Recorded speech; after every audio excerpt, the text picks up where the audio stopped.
दोस्तों ये तो हम सब जानते हैं कि मक्खन कैसे भारत के हर घर और किचन में इस्तेमाल किया जाता है।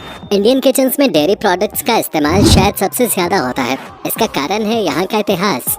गाय के दूध से बने हुए प्रोडक्ट्स हमेशा से ही इंसान के आहार में शामिल रहे हैं, क्योंकि गाय सबसे पहले डोमेस्टिकेट किए जाने वाले जानवरों में से एक है। यही कारण है कि भारत दूध दही मक्खन से संपन्न देश माना जाता है और आपको हर घर में दूध से बने प्रोडक्ट्स देखने को मिल जाएंगे। इस बात का अंदाजा तो आप इसी बात से लगा सकते हैं कि कैसे हम दिन की शुरुआत से लेकर रात तक इन डेयरी प्रोडक्ट्स पे निर्भर हो चुके हैं। सुबह की चाय हो या नाश्ते में बने आलू के पराठे और बटर, दोपहर के खाने में दाल में घी का तड़का हो या फिर रात में हल्दी वाला दूध, हर जगह हम डेयरी प्रोडक्ट्स का भरपूर इस्तेमाल करते हैं। लेकिन क्या आपको पता है कि इन डेयरी प्रोडक्ट्स की प्रोसेसिंग कैसे की जाती है? दोस्तों, आपने आज तक न जाने कितनी बार बटर को खाया होगा और शायद आप में से बहुत से लोगों का तो ये फेवरेट भी होगा।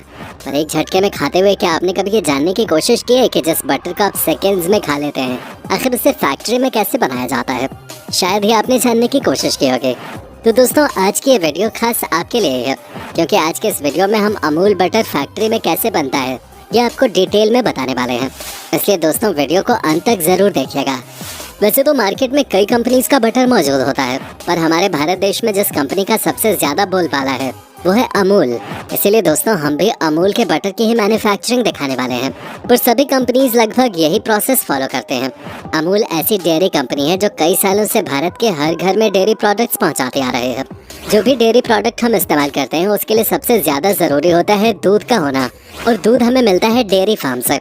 डेयरी फार्म से दूध कलेक्ट करने के लिए अमूल के बड़े बड़े कंटेनर टैंक्स अलग अलग डेयरी फार्म पे जाकर ये दूध कलेक्ट करते हैं और उन्हें अमूल की फैक्ट्री तक पहुंचाते हैं। इन डेयरी फार्म से हर रोज लगभग 20 मिलियन लीटर दूध इन फैक्ट्रीज तक पहुंचाया जाता है। किसी भी बड़ी कंपनी के लिए सबसे ज्यादा जरूरी होता है दूध की क्वालिटी को चेक करना। ये कंपनीज इसलिए जानी जाती हैं क्योंकि ये हमें स्वस्थ और हेल्दी दूध प्रोवाइड करते हैं। इसलिए जैसे ही दूध फैक्ट्री में पहुंचता है, सबसे पहले ये चेक किया जाता है कि वो पूरी तरह से सेफ है भी या नहीं। जब दूध का सैंपल चेक हो जाता है तो उसे वहां उपस्थित स्टोरेज टैंक्स में पंप के द्वारा सप्लाई कर दिया जाता है। असल में स्टोरेज टैंक सिर्फ दूध स्टोर करने के लिए नहीं है, बल्कि दूध से बैक्टीरिया को अलग करने के लिए भी है। उसके बाद दोबारा से इस दूध को पाश्चराइजेशन चेंबर में भेज दिया जाता है। पाश्चराइजेशन के दौरान ये सुनिश्चित किया जाता है कि दूध में अब कोई भी माइक्रो ऑर्गेनिज्म न बचा हो, जिससे दूध की शेल्फ लाइफ को अधिकतम बढ़ाया जा सके। इसके लिए दूध को पहले 71.7 डिग्री सेल्सियस पर 15 सेकंड के लिए उबाला जाता है और फिर बहुत कम समय में उसे 3 डिग्री सेल्सियस के तापमान पर पहुंचाया जाता है। ऐसा करने से दूध में उपस्थित किसी भी तरह के जीवाणु अपने आप नष्ट हो जाते हैं और यहीं से शुरुआत होती है बटर बनने के सफर के। इसके बाद दूध को सेपरेशन चेंबर में ट्रांसफर किया जाता है। जैसा कि नाम बता रहा है, ये चेंबर्स असल में दूध से क्रीम निकालने के लिए या कहीं कि दूध से क्रीम अलग करने के लिए इस्तेमाल किए जाते हैं। इसके लिए एक प्रोसेसर का यूज किया जाता है। इस दौरान इस दूध को एक कंटेनर में रखकर उस कंटेनर को बहुत तेज रफ्तार से घुमाया जाता है। ऐसा करने से दूध के अंदर से क्रीम और छाछ अलग अलग हो जाते हैं। क्रीम हल्की होने के कारण छाछ के ऊपर तैरने लगती है, जिसकी वजह से उसे आसानी से अलग कर दिया जाता है। ऐसा करने के बाद एक बार फिर इस क्रीम को पाश्चराइज किया जाता है। हीट ट्रीटमेंट देने की वजह से इसमें प्रेजेंट एंटीऑक्सीजेनिक सल्फाइड कंपाउंड का स्रोत कम हो जाता है, जिसके कारण मक्खन जल्दी खराब नहीं होता। कई बार पाश्चराइजेशन के दौरान वैक्यूम डिएरेशन का भी इस्तेमाल किया जाता है। दोस्तों, आपको बता दें कि इस प्रक्रिया को इसलिए किया जाता है ताकि इसकी वजह से क्रीम में किसी भी तरह की स्मेल न बचे। इसके बाद इस क्रीम को राइपनिंग टैंक्स में भेजा जाता है। इस प्रक्रिया के शुरू होने से पहले अगर पॉसिबल होता है तो इसमें एसिड प्रोड्यूसिंग बैक्टीरिया को कल्चर किया जाता है। राइपनिंग टैंक्स में इस क्रीम को 14 डिग्री सेल्सियस पर लगभग 14 से 15 घंटों के लिए रखा जाता है, जिसकी वजह से इस क्रीम को एक प्रॉपर टेक्सचर मिल जाता है, जो कि फैट के ठंडे होने पर बटर को सॉलिडिफाई होने पर एक स्मूथ टेक्सचर प्रोवाइड करता है। राइपनिंग टैंक के बाद इसे कंटिन्यूअस बटर मेकर या चोन में भेज दिया जाता है। इस प्रक्रिया के लिए क्रीम का पहले प्लेट हीट एक्सचेंजर से गुजरना बेहतर रहता है। इस दौरान इसको एक संतुलित तापमान पर लाया जाता है। चोनिंग टैंक को बहुत तेज गति से घुमाया जाता है, जिसकी वजह से उसमें उपस्थित फैट ग्लोबुलस टूटकर बटर ग्रेन्स में बदल जाते हैं। इसकी वजह से बचे हुए छाछ का फैट कंटेंट भी काफी ज्यादा कम हो जाता है। इसके बाद क्रीम को 2 हिस्सों में बांट दिया जाता है, जो कि बटर ग्रेन्स और बटर मिल्क होते हैं। जब ये ग्रेन्स एक पर्याप्त आकार में आ जाते हैं तो चोनिंग की प्रक्रिया को रोक दिया जाता है।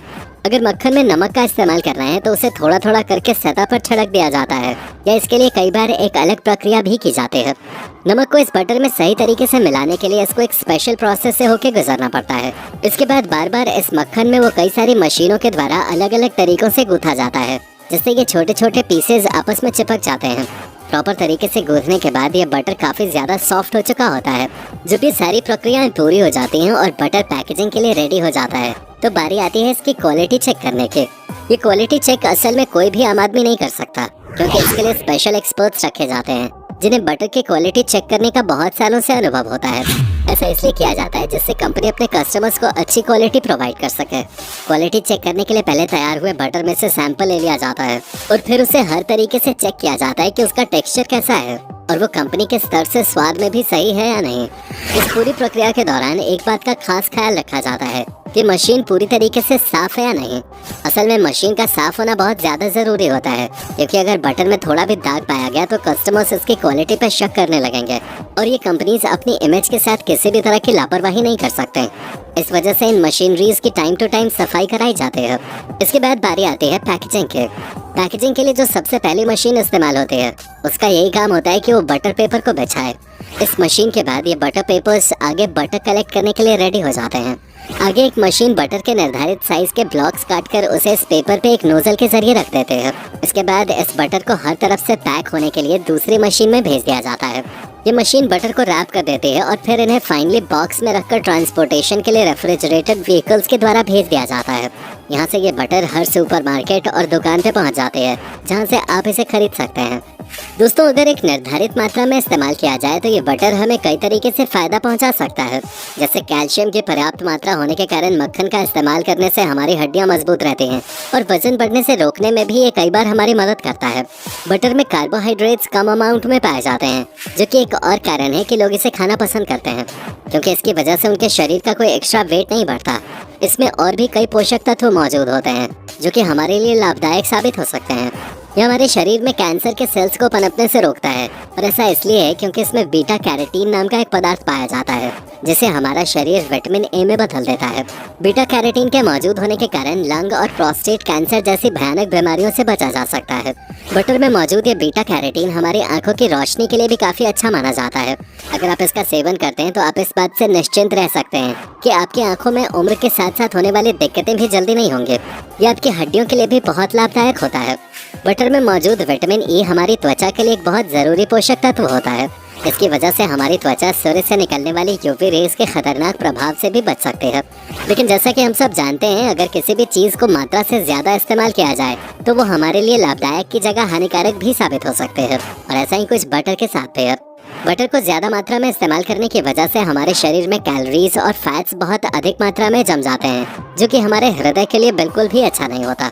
इसी वजह से कई बार लोगों को हार्ट अटैक की भी दिक्कत का सामना करना पड़ सकता है। इसलिए दोस्तों, बटर खाएं और सेहत बनाएं, पर इतना भी न खाएं कि आपकी सेहत बनाने की जगह बिगाड़ने लग जाए। उम्मीद है दोस्तों आपको आज की वीडियो देखने के बाद बटर कैसे बनता है ये पता चल गया होगा। अगर आपको वीडियो पसंद आई हो तो इसे लाइक करें और अपने सभी दोस्तों के साथ शेयर करें। साथ ही इस तरह के वीडियोस रोज देखने के लिए हमारे चैनल को सब्सक्राइब भी जरूर कर लें। धन्यवाद।